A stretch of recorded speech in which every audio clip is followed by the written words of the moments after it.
Hello, I'm Riley Barnes, DAD student, graphic design student, and I am doing my video on the TED Talk. Now, I did my TED Talk on schizophrenia.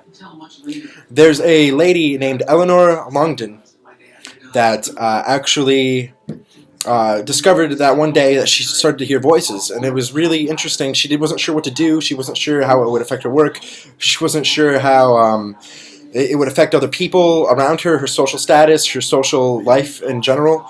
And I'm here to really discuss the 5 points from the readings from this week for verbal and nonverbal communication to really express what was going on with her and how she helped herself and how she continued on with her life. Presenter, I can really take what I learned from these movements and her hand gestures, and really provide. It really provides information about how I can talk to the audience with my hand gestures and get my point across more easily and more relatably. Second off, the facial expressions were absolutely fantastic. I could use the facial expressions to really also get my point across. It's absolutely fantastic. Terms that really kicked off her TED Talk and how she really started to work with her issue. First off is emotional intelligence. Emotional intelligence kicks in with her really being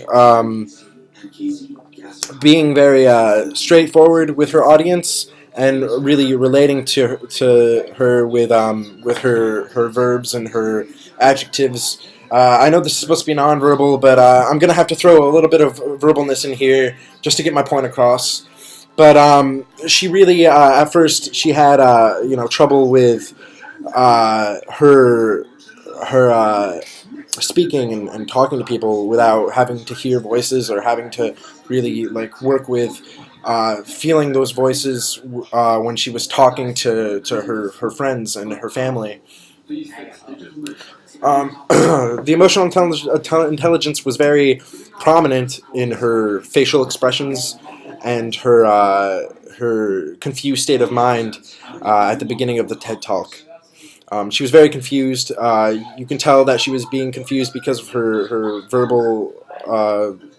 She was speaking and she was showing how confused she was through words, of course.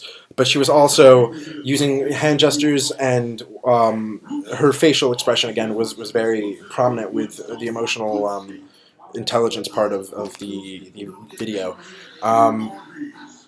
She was very like that, really trying to express, how hard and difficult it was with her facial expressions. Second off is conflict. It's obviously a very big conflict having to deal with schizophrenia, with having to deal with it with friends and family. The conflict was very prominent, and it's a very big deal. Third off was compromise. She had to compromise with what she felt and with these voices. She ended up realizing that it's not too hard, not too difficult to really work with it. She says it's just a different kind of thing. It's just a different kind of communication or different kind of talking with other people. The communication was very different. She had to get used to it, but she really did get used to it, and she lives with it to this day. She you could show she showed the compromise with the with in the middle of the video. She went through her slides, and she went through what she had to deal with. The message was very prominent, and she really got through with that message. She also had to learn self-control, which is the fifth and final term of the nonverbal reading. The self-control had to... she had very, very, very good self-control when she was on stage. She didn't really speak about the voices that she heard while she was on stage.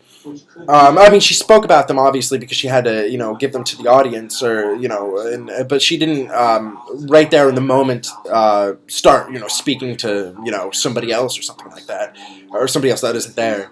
Um, but she really demonstrated self control very prominently by holding down these so called voices, and she really heavily was very, very polite and very normal, surprisingly, when she was doing this TED talk. Now, it was very interesting, and I got a lot from it. I want to talk